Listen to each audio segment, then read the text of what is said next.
بسم الله الرحمن الرحيم. إذا وقعت الواقعة ليس لوقعتها كاذبة خافضة رافعة. إذا رجت الأرض رجا وبست الجبال بسا فكانت هباء منبثا. وكنتم أزواجا ثلاثة فأصحاب الميمنة ما أصحاب الميمنة وأصحاب المشأمة ما أصحاب المشأمة والسابقون السابقون أولئك المقربون في جنات النعيم. ثلة من الأولين وقليل من الآخرين على سرر موضونة متكئين عليها متقابلين. يطوف عليهم ولدان مخلدون بأكواب وأباريق وكأس من معين لا يصدعون عنها ولا ينزفون.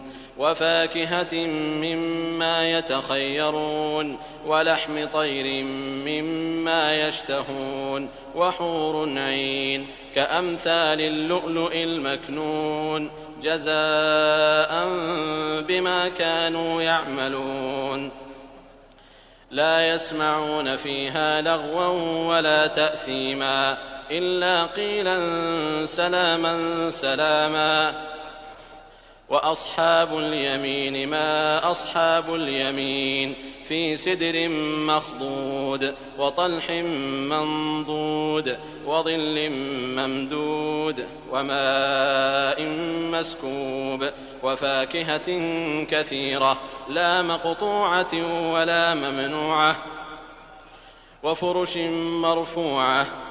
إنا أنشأناهن إنشاء فجعلناهن أبكارا عربا أترابا لأصحاب اليمين.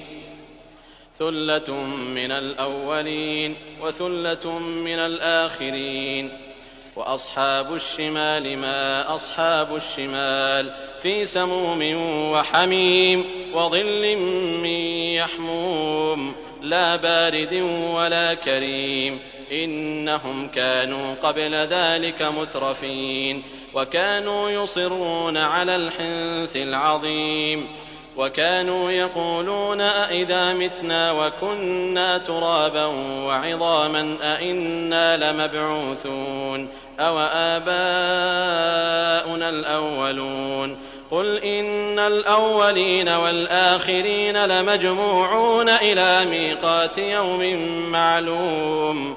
ثم إنكم أيها الضالون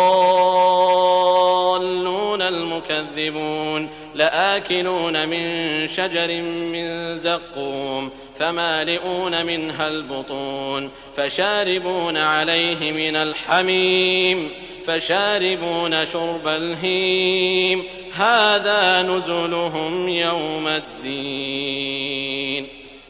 نحن خلقناكم فلولا تصدقون. أفرأيتم ما تمنون أأنتم تخلقونه أم نحن الخالقون.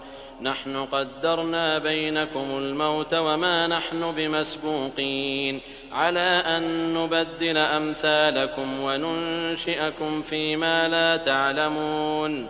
ولقد علمتم النشأة الأولى فلولا تذكرون. أفرأيتم ما تحرثون أأنتم تزرعونه أم نحن الزارعون. لو نشاء لجعلناه حطاما فظلتم تفكهون. إنا لمغرمون بل نحن محرومون.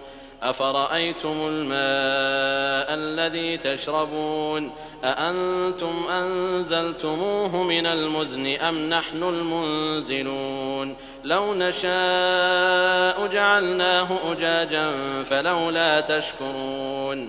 أفرأيتم النار التي تورون أأنتم أنشأتم شجرتها أم نحن المنشئون نحن جعلناها تذكرة ومتاعا للمقوين فسبح باسم ربك العظيم فلا أقسم بمواقع النجوم وإنه لقسم لو تعلمون عظيم إنه لقرآن كريم في كتاب مكنون لا يمسه إلا المطهرون تنزيل من رب العالمين أفبهذا الحديث أنتم مدهنون وتجعلون رزقكم أنكم تكذبون فلولا إذا بلغت الحلقوم وأنتم حينئذ تنظرون ونحن أقرب إليه منكم ولكن لا تبصرون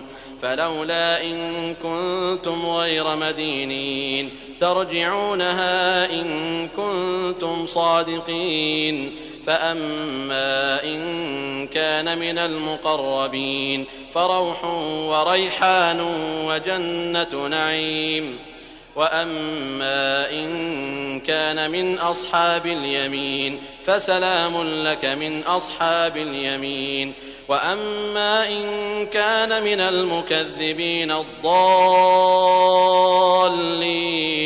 فنزل من حميم وتصلية جحيم إن هذا لهو حق اليقين فسبح باسم ربك العظيم